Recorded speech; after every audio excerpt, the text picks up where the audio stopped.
Ni tempat terkebir ni makan hari ni. Kena terkebir we putih kita lah. Kerana duk bergaduh ni. Ya tempat-tempat ni tempat bergaduh ni. Berdiri betul.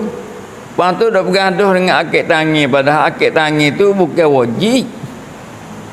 Hanya takbir tu hak wajibnya. Allahu Akbar tu.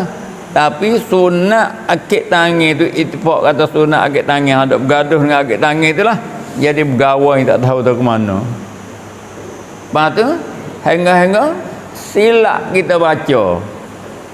Dia lapis huruf tu kena wibuti. Tak itu ya? Lalu bunyi tak? Bunyi ba' denum. Tak ada kata.